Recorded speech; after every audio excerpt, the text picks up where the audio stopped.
Welcome to another episode of our podcast, Let's Talk About It. I'm Taylor. I'm Elise. And today we're talking about the hot book, The Absolutely True Diary of a Part-Time Indian by Sherman Alexie. For those of you who've never read the book or don't know anything about it, it is about a 14-year-old boy named Junior who lives on a Native American reservation and decides that he's going to switch schools and go to an all-white school. The book has gone under scrutiny from parents, teachers, and administrators because of the controversial themes that are present in the book, but the book has also won many awards too. So today our episode is going to be about exploring if, even with all these controversial topics and people challenging the book constantly since it came out in 2007, is it still worth reading and teaching? Before our show today, we actually went out into the community and interviewed some people who read the book, and let's hear what they have to say before we get started. Personally, I love the book. I think it's really well written. I think it raises some important social issues. I think it's also funny. So it's a combination of both being heart-wrenching as well as humorous. And the fact that it's semi-autobiographical adds even more power to the narrative. I thought it was really good. My favorite part was when he was playing the basketball game and he scored over his friend. I liked it. I thought it was short, but it was very informational. It was interesting. I thought it was a good young adult reading book. I thought there was a lot of death in it. I thought there was a lot of sad things in it. I thought it was interesting about the Indians, a lot of them being alcoholics and living on the reservation and the people that didn't like them. So, controversial themes. Let's talk about it. This book is full of every controversial theme you can think of is probably in this book. Mm-hmm. But the most notorious one is definitely the sexual themes. Yeah, parents have a hard time with having sexual themes mentioned in the book, and the most prominent one is, I think it's in like the first 20 pages of the book, the main character Junior talks about masturbation. And it's not even, it's like a paragraph. Just half a page. And he's not even doing it, he's just talking about how much he loves to masturbate. Yeah, he's just describing, I think in like his journal or something like that. But parents, have a hard time with having those sexual themes mentioned. And throughout the book, there's really only, I think, about 4 prominent themes of like sexual nature. He talks about boners, talks about daydreaming about a girl in his class, about her breast. And it's always just him talking about it. Yeah. He's never there's no sexual acts in the book. He kisses a girl once, but it's not even, it's like a cute kiss. It's not like a down and dirty. Yeah, there's never any like sexual intercourse. It's just like talking about it, which is a lot milder than most books. So, but yeah, parents have a hard time with the sexual themes of the book. But he's a 14-year-old boy, and this is what probably a lot of 14-year-old guys think about. Masturbation, girls, and it's just like, that's reality. This is what guys at that age, middle school, high school, this is what they're thinking about. Yeah. And that, you can't really take that out of the book because that makes it more real, especially for guys reading this. Yeah, and especially because, the main character is a 14-year-old boy, so to cut out some of these, like, sexual themes kind of cuts out part of his character and who he is. So you really need everything in there to get, like, a full picture of the main character. The next more controversial theme in the book is alcoholism, and this one's definitely, like, throughout the whole book, probably one of the most prominent ones that stands out. Alcoholism is so big on Native American reservations, not only in this book, but in real life too. On reservations, I think I read a stat that said that there's like 5.2 million Native Americans in the U.S. and 9.2% are alcoholic. So to include alcoholism in this book is very important because it shows what's really happening and what's life liked on a reservation. And also, something to note about the alcoholism is that Junior, the main character, he doesn't glorify drinking. He knows the consequences and the bad things that happen. Yeah. So I think a lot of parents don't want their kids reading about it because they're like, I don't want my kid to read about drinking and be like, I want to drink. Because Junior's not even saying, like, he's not making it sound like a good thing. No, he knows the consequences because he's seen what's happened to his family and his friends that are alcoholic. His dad's friend was shot by another guy who was drunk at the time, and even his sister died in a fire, and she didn't even notice it because she was so drunk. So Junior realizes what happens when you drink. Yeah, and I think that was one of the most moving parts in the book for me was after the sister died, a couple days after the funeral, Junior left home because he didn't want to stay around because he knew that day that his family would be kind of trying to move on with his sister's death by drinking. So getting over his sister who died from being so drunk, she burned to death by drinking, and he was so upset by that and so angry that was how they were gonna move on, that he couldn't be around it. So that doesn't sound like a kid who wants to grow up and drink like his family and friends. That sounds like a kid who's probably never going to want to drink or do anything with drugs. Yeah, and he even realizes the extent of alcoholism on the reservation when he says that he only knows about 5 people who don't drink, and one of them is his grandma. So he even has someone in his family that doesn't drink, just one member. But that helps a little bit with kind of to realize that alcoholism is such a prominent thing on the reservation. That's almost 1 out of 10 Native Americans is an alcoholic in America. So you can't take the alcoholism out of the book because this disease is just part of all a Native American's everyday life. Mm-hmm. From page 1, you see the alcoholism in the book, and it's throughout the whole thing because it's part of his life, and I think he knows. He's just always going to be surrounded by alcoholics and the problems it brings. Yeah, and I think another controversial theme that is prevalent throughout the book is physical abuse, which I think goes hand in hand with alcoholism because physical abuse is such a big thing on reservations. So to cut that out of the book would stop readers from fully knowing what it's like to live on a reservation. Yeah, again, early on in the book, he was walking, and 3 30-year-old men, brothers, attacked him just for fun. And not even fazed by the 30-year-old. And he didn't think it was weird. He's just oh, this happened again. Yeah. So that shows that this is just something, walking around on a reservation, you could get attacked for no reason. That's just part of being a Native American. So yeah, taking this out of the book, the alcoholism, the physical abuse, or any other things, it just kind of takes out the truth in the Absolutely True Diary. You can't take it out. It's a whole other book then. Mm-hmm. These are the most well-known controversial topics in the Absolutely True Diary of a Part-Time Indian. There are many, many more.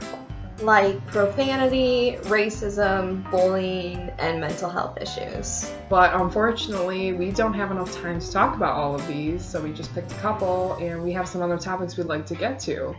If you are interested in learning more about these other controversial topics, or the ones we already talked about, or the context, this is all located on our website, so feel free to check that out.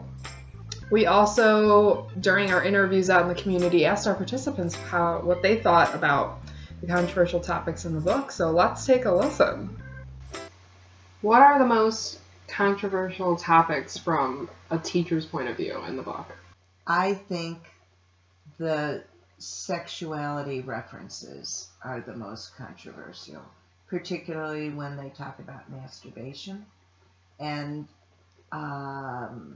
it's just very raw and very direct. If I were a teenage boy reading this book, I would love this book because I think Sherman Alexie captures how teenage boys talk to each other sometimes.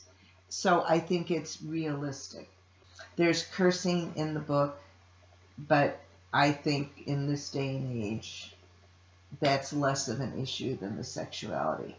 There are controversial issues like alcoholism and bullying, but again, those issues I think have come to be accepted as being okay for young adult literature. It's the sexuality that's going to be the issue. And the biggest issue being sexuality. Why is that a controversial topic to a teacher, more controversial for a teacher compared to a parent or administrator? I'm thinking about that. I don't know that it is more controversial for a teacher than an administrator, but it's controversial because we have to answer to parents.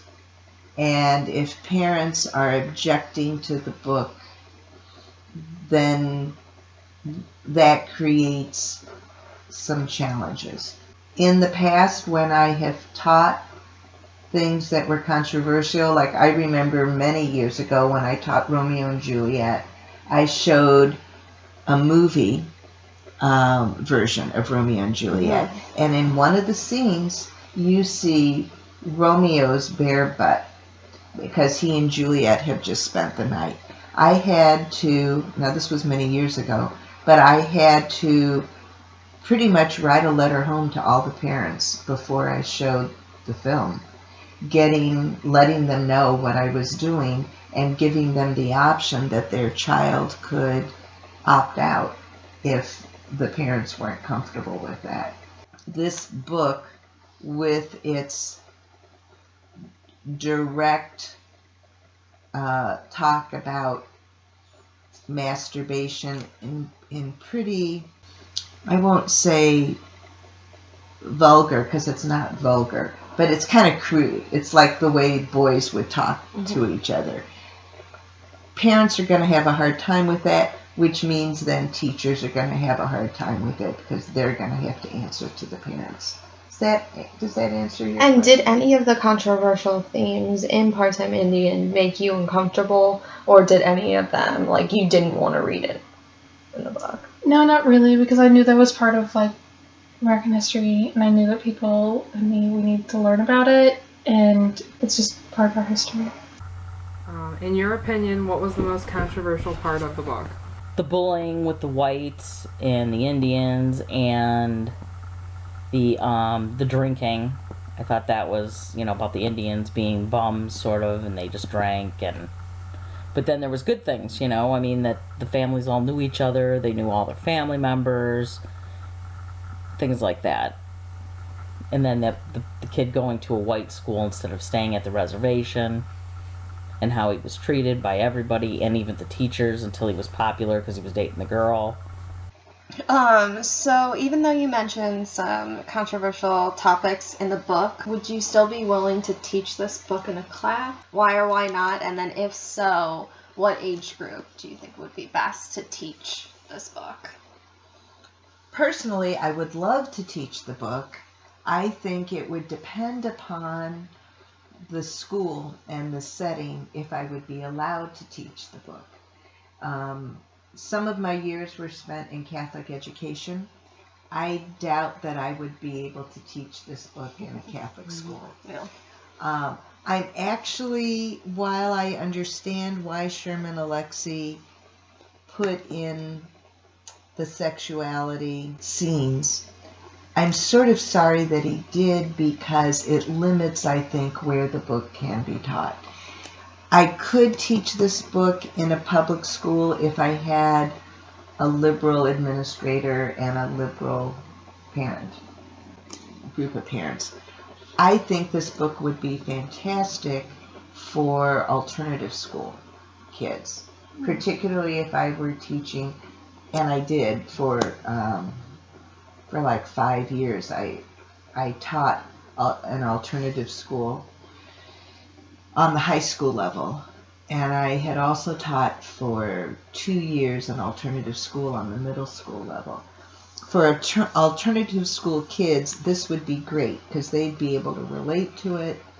I don't think this book would be shocking to them. I think it would pique their interest. I probably would teach this book on the high school level just because some of the content is mature. I teach prevention education, but I teach at a middle school. And anytime you say the word fart, not that I say the word, but the boys in the class will say the word fart, and then everybody breaks into peals of laughter. And if I say anything that even remotely could be misinterpreted on a sexual level, they love those double entendres. So my fear in teaching this book on the middle school level is that they wouldn't have the maturity to handle it, and if they're laughing at fart, they're really gonna go crazy at some of the other references. So we just talked about some controversial themes within the book. So now we wanted to talk about stories that stood out to us the most about the book being challenged. This book, which again was only published 10 years ago, has been challenged so many times all across the U.S. by parents, a school, or even a whole school district has gone after the book. And when looking up and researching all the challenges, one of the stories that stood out the most to me was just, I kind of found so ridiculous how it was done, was in Waterloo, Iowa. One parent, out of the whole class that was reading this book, didn't want the kid to read it, so they challenged it. They went to the curriculum director, not even the teacher or the principal of the school. And the curriculum director just, from the one complaint said, okay, I'll take it off the shelves, and emailed all the teachers in the school saying, we're not reading this book anymore, and took it out of the library without telling anyone. The teachers didn't get to put in their input. The principal didn't get to say anything. So all the teachers who really liked the book were like, what's up with that? They all went to the superintendent, and the superintendent didn't like the book. And they were like, oh yeah, I hate this book, so I agree with the curriculum director. We're not going to teach it. And they're like, so we're not reading it because you two don't like the book? And they're like, yeah, that sounds about right. And they actually have, they're one of those, not every school has this, but they actually had a whole procedure in place for when books get challenged, what you're supposed to do. They were supposed to form a committee, and with teachers and parents and administrators. It sounded like a really democratic whole process, but then these two people just were like, no, we don't like the book. And this was in 2015, and so far it hasn't been, last time I looked it up, it hadn't been resolved. The teachers are still trying to get it put back on the shelf.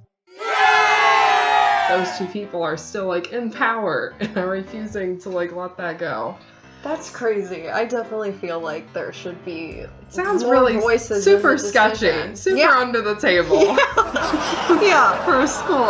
So I just don't like how they're like, oh, this is a bad book, but then they're like, this is a sketchy book, but they went and were super sketchy about taking it off the shelf. If you really thought it was a bad book to teach, you should have just went about it. It makes you look worse when you do it this way. Did they have any reasons for why they were challenging it? It never even said why the parent didn't want it. The administrator was just like, I don't like this book. The superintendent straight up said, I don't like it. Told the teachers, I don't like this book, so I'm glad it kind of said, I'm glad we went through it. We got this taken off. Yeah. And the curriculum director, I think, just didn't want to deal with. Thought, oh, let's just completely take it off the shelf. That's easier than telling people. Joke's on them. Another challenge that was in a lot of the challenges that we saw was parents complaining that this book was pornography.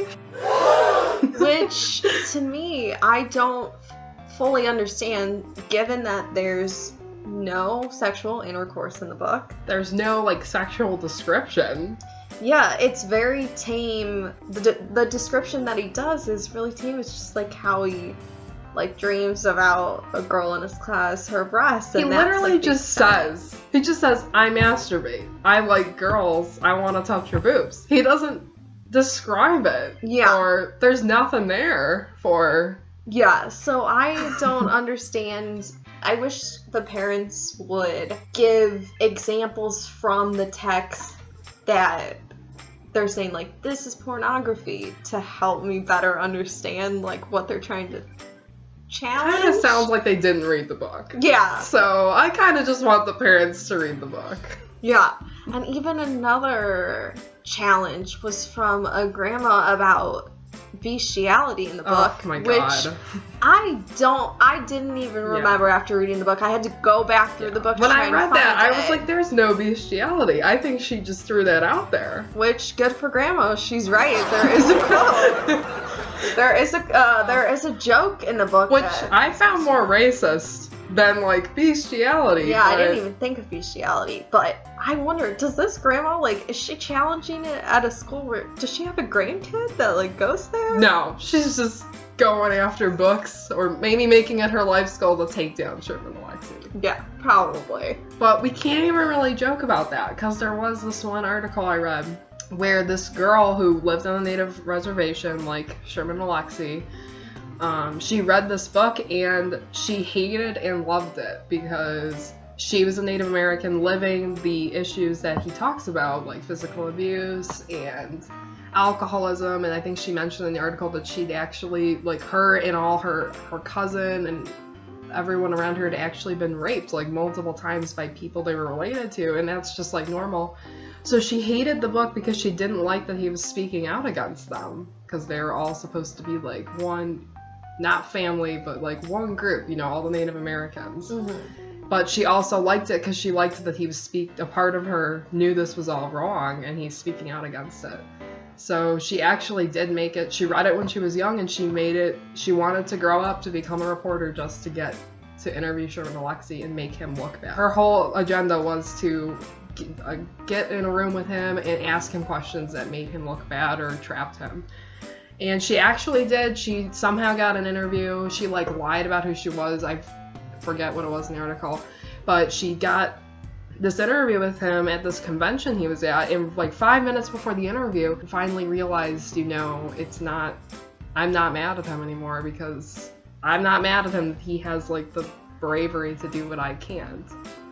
So then when he got in the room with him, she's like, oh shoot, all the questions I have are bad, and she couldn't think of anything. He only had, like, a few seconds. He's like, okay, I have a few seconds, what's your question? And she asked, how can you write about people you love in a bad way? And he was like, you can't care about it. And she's like, how do you not care about your family? And he's like, you can't care or you can't write about it. And then he, like, left. She was not really mad at him, not really satisfied with what he said, but she was like, I'm gonna go back and try to help my family. That's where the article ended. She, like, went back, and that was kind of moving for me. That someone, read his book and was like, I'm gonna go after him, but then realized I can't be mad at him for speaking the truth. Which, again, speaks to the truth of the book. Even all the controversial issues, they are true. Here's another person who lives through it every day. The physical abuse, alcohol abuse. Also, we read a really good article that's actually by the book's author, Sherman Alexie, and the article's entitled, Why the Best Kids' Books Are Written in Blood. And one instance that really stood out to me is when Alexie is describing a person that has complained about his book, and her name is Megan Gurdon.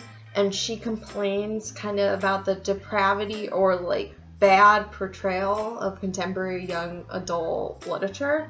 And I think that Sherman Alexie does a great job of responding to her complaints and challenges. Yeah, I really liked that quote because I think it just spoke to why the novel is important and should be taught or read in class. And his response was, does Miss Gurdon honestly believe that a sexually explicit young adult novel might somehow traumatize a teen mother? Does she believe that a young adult novel about murder and rape will somehow shock a teenager whose life has been damaged by murder and rape? Does she believe a dystopian novel will frighten a kid who already lives in hell? So it just kind of, like, makes you think that, like, this book and books like this help those kids who've already, like, been dealing with some of the controversial topics that parents don't want their kids reading about. That's their everyday life, and is it fair to take those books off the shelves because they don't want their kids to know about it? when other kids around them are already living through this every day. Something to think about. This is actually like a good time if you haven't read this book yet, or if you've read it and haven't really done read anything else by Sherman Alexie or anything about it. This is a good time to do that because his memoir just came out, which is about the true events in his life, which the book, The Absolutely True Diary of a Part-Time Indian, is mostly based off of his life and his life on that reservation and some of the things that happened to him when he was younger. So his memoir kind of just like delves deeper into that, especially one of the main aspects of his memoir is his relationship with his mother, which you really didn't see a lot in the book. Because I knew about that. I knew he calls it a love-hate relationship with his mom before I read the book, so I was like waiting for that in Part-Time Indian, but I didn't really, it was more at his dad. No, you just get a little bit about how his parents met and his parents being alcoholics, but which is all true. You never really get to hear like more in-depth stories about his life. Yeah. In the character Junior. Yeah, like more about his family life. So I think if you wanted to hear more about that, the memoir would be a good place to go. And also, so far, can't say this is 100% true because this sometimes doesn't happen, but there is a film adaptation on the way for Part-Time Indian. So if you want to maybe read the book before that hype kind of picks up, that would be a good thing. The rights were bought last year by Fox Studios 2000, but, you know, I think it's only 1 out of every 10 books picked up for a movie make it. So I hope it makes it. It would be a really good movie. It would be interesting to see what it's rated. I hope they make it PG-13. They'd have to take the swearing down, but it would kind of be sad that a young adult book would be rated R, so that all the kids reading it would have to wait to watch it. We mentioned earlier that we conducted some interviews. We won't have enough time to listen to the full interviews, but we made a highlight reel of some of the best questions and answers. Let's take a few minutes to listen to those now. So, even though the book Part-Time Indian takes place in a setting that's not really known to the Midwest, and also some of the themes or things that happen might not be known or experienced before, how do you think reading this book would still benefit you? I think it would benefit me because you can kind of see what someone's point of view is from living there, and some people could relate because some of his problems put in a different scenario, people could still kind of relate to, and his reactions to the problems that he has could be normal, and people could relate to that. We also talked about in the book that a lot of the events are true and are based off of the author's life. And so in an article entitled Why the Best Kids Books Are Written in Blood, and it's written by Sherman Alexie, he said, "Kids as young as 10 have sent me autobiographical letters written in crayon, complete with drawings inspired by my book, that are just as dark, terrifying, and redemptive as anything I've ever read." So we wanted to ask, how can it be justified or not be justified with content that some view as uncomfortable, like sexual assault, rape, content like that, even if some of the students have witnessed or experienced the uncomfortable content?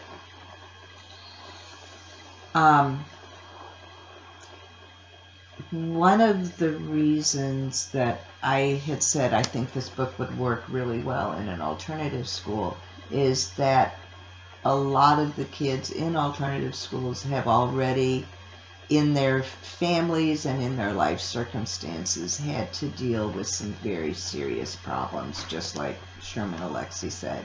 And it can be very healing to see yourself reflected in literature, particularly if the main character finds his or her way through those challenges and comes out wiser and stronger. I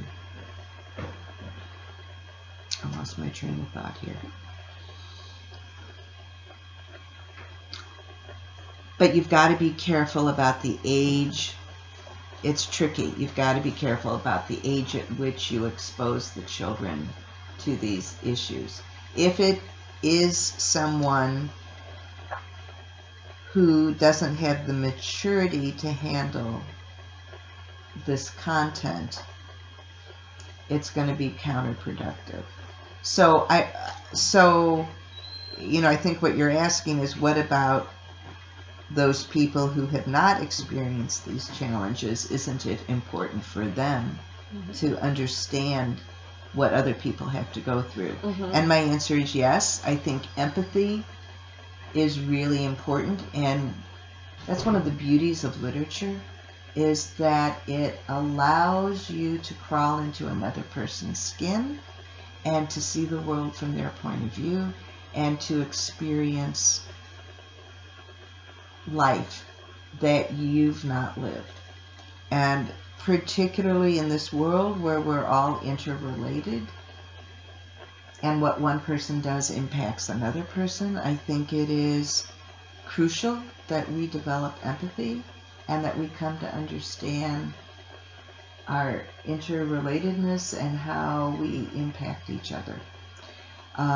But my only caveat there is I would want to make sure that the students I exposed to this content were mature enough to handle it. What topics from The Absolutely True Diary of a Part-Time Indian do you want your children to learn about? The bullying aspect, that just because these poor people were Indians and they were tortured and thrown on a reservation and they were poor and had no money and they all drank. There was good things about their life. They had horrible situation. They were put in a horrible situation, and we put them there. And how that hopefully in their day and age they can help them get out of the situation that they're in, and they should get more than they possibly have. The bullying, that was one part of it. That, even if you're black, you're white, you still get bullied. But I would like them to realize that white people have a huge advantage over everybody. Do you think either of your kids don't realize? I don't think, I think nobody does until you're in that person's shoes. I think it's impossible. I think you try to realize it, but it's impossible. Do either of your kids seem to be aware of yes. racial privilege? Yeah. I think my middle one is more aware. But I also think my son is too, but it's not as important to him maybe, or he doesn't see it that much. He doesn't go to school with anybody that's not white. He's from a private school? He's from a private school, and there's no black kids there. Do you think it would be different if he went to public school? Or? I think it would. I think it would be a lot different. I think it's different when you go to school with everybody, and you see how everybody's different, and you have a lot more kids and a lot more ethnic people. The whole thing changes. Now he just goes to school with all kids exactly like him. There's no difference in the smartness, there's no slow kids because they're taken out, so he goes to school with all pretty much the same kind of kid. A, B, C students. Nobody has a learning disability, no one has a physical disability. It all goes the same. So do you think that's a good thing or a bad thing or both? I think it's a good thing for me because my child has an easier time of it. I think that I don't have to worry quite as much about bad influences, if there are. But the other part is he lives in a little sheltered little life, and when he gets to high school, it'll be a whole different ball game for him, and that's hard. And that's hard for him. I know I'll be more nervous when he's in high school to think about who he's hanging out with, what he's talking about, does he know what's going on. I worry about him getting into drugs, into hanging out with the wrong kids because he doesn't know anybody. Things like that. So do you think reading this book before he goes to high school would help with any? Would help It him might with make that him think. transition? It might make him think a little bit, just about how people are different, and I mean, he's never a kid that would bully anybody, so that wouldn't influence him not to bully someone. He doesn't bully people, but he might, feel more comfortable to be able to walk away from them. To see you don't have to be with people that you don't really like just because they're popular. So our final question is, how does censoring or banning a book with realistic content affect students' sense of reality? Well, I'm pausing because I'm thinking. I think it goes both ways. I think reality gets reflected in the literature, and I think literature helps create your sense of reality. A teen who doesn't see himself or herself reflected in literature, I think begins to feel invisible and begins to feel like they're not seen, or they don't count, or their struggles are less important than somebody else's struggles. And maybe they begin to doubt their own perspectives. I'm not a teenager, but I've certainly had the experience of reading something that expresses my experience or my feelings, and I've not been able to put it into words, and somebody else has put it into words. And it's very affirming to say, yes, that's it, that's what I feel, that's my life. And I think that not seeing your life reflected undermines your sense of self and your sense of value, and maybe undermines your sense of confidence in your own perspective. Hold on. I was going to try to rephrase, because that was a really good answer, but that was like, I think she didn't really answer what we were trying to talk about before, right? Okay. Like, you know what I mean? Yeah. Where we changed. Like, how does censoring or banning a book with realistic content, do you think it could possibly maybe be hurting or helping the kids who haven't gone through the more, like, uncomfortable material we mentioned earlier? Like, the more privileged kids in the class.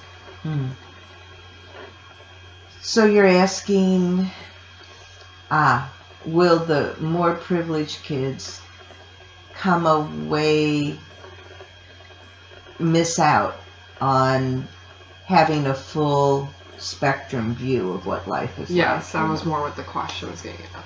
Okay, yes, I definitely do. That's kind of what I was trying to say when I was talking about empathy. I think for those people who have not had those struggles, whatever they may be, reading about them is crucial in giving them not only empathy, but a sense of reality, of a fuller picture of the world, because I'll go off on my little soapbox here, but I think today we all live in our own little bubble, and we associate with people who look like us and who are in our socioeconomic category and who have our political views, and we can miss out on an awful lot that way. So I think it's You know, that's the beauty of literature. It can take you places and into lives that you've never seen. It can take you into worlds that you've never been to. And it helps you understand the world. And what did you have to do a project with, like telling the class about the themes or anything like that after you read it? Yeah, we had to do two things. The first thing we did, we had to write a letter to the librarian pretending that the book had been banned and like saying whether we agreed with it or disagreed with it. And then we had to write an essay over the theme of the book with quotes backing that up. I think it could be different. I think that, you know, if you have 80 parents that say it's okay and you have 10 that say it's not, then the 10 might want to get a little bit of grip on reality and let their kid read the book. I don't believe that they should read everything, but they should read a lot so they're at least ready to go on to high school. Even if they're going to another private high school, they're going to learn a lot more from their friends than they are that book. So you think it harms the kids that opt out? I think it does harm the kids that opt out. I think that they should get a little bit of seeing it and talking about it in a classroom than learning out from their friends on the playground, or from their friends and learning other stuff off of YouTube and things like that. Our final topic tonight is about viewing The Absolute True Diary of a Part-Time Indian from an interdisciplinary perspective. For those of you who do not know what an interdisciplinary perspective is, it's when a book is taught in a school across multiple classes, aka multiple disciplines. So the subjects that we felt this book can be taught in are English, history, health, psychology, and sociology. For English, we thought we could look specifically at psychological criticism and look at the different personalities of each character. An example of this would be the best friend of the main character, Rowdy, and look at it specifically from an arrogant, vindictive personality. The other subject we thought it would work well in is history, and that would be looking at the history of Native Americans, life on the reservation, and then also racism in America. There are multiple health topics brought up in this book that could easily be covered in a health class, such as sexuality, alcohol abuse, or even just substance abuse in general and behaviors associated with that. And also just like dealing with dangerous situations is also usually covered in a health class, such as dealing with bullying or how to deal with peer pressure or avoid peer pressure. So that would be a good reason to bring health into this book. The other class this would be good in is psychology, where I think the main focus would be psychological mental health issues, and substance abuse could also be brought up in this class. And I think the health and psychology class would have a lot of bridging points, a lot of different points brought up in the same classes. And for sociology, this is another class that would be good for the book because there are a lot of sociological aspects brought up in the book. One of the main ones being a learned helplessness that is brought up multiple times with the main character and other Native Americans, so this could be extensively covered in the class. And this is just a rough overview of the subjects we think this book would fall into. If you want to learn more about it, you can look on our website. We also asked some of the people in our interviews if they thought this book would be good to be taught in an interdisciplinary setting, and let's hear what they had to say about it. Do you think The Absolutely True Diary of a Part-Time Indian could be used in an interdisciplinary setting? And if so, explain. No, I hadn't thought about that. But yes, I think that would be terrific. It could be taught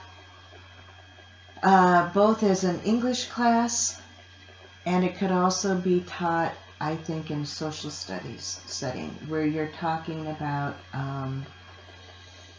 the history of Native Americans, where you're talking about the history of racism in the United States, where you're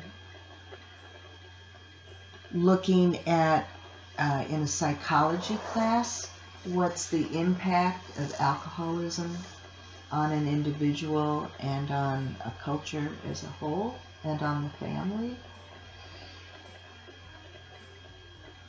If I were teaching a sociology class, this would be a book that I think would be really interesting to look at the sociological implications. There's one point in the book where the main character talks about growing up poor. I'm going to read it to you. I can't help myself as an English teacher.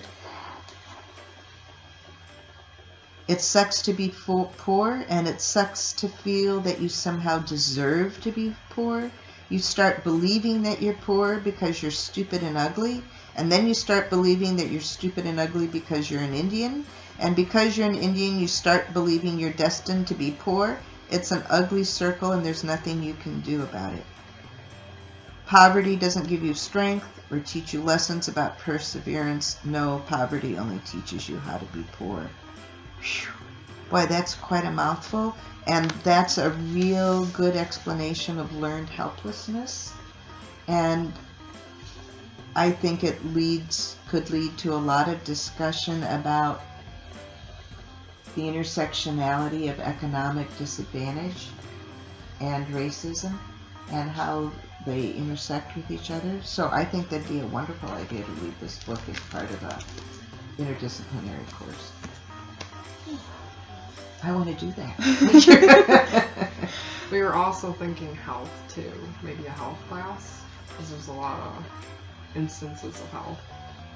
Like the sexuality could maybe be brought in a subtle way.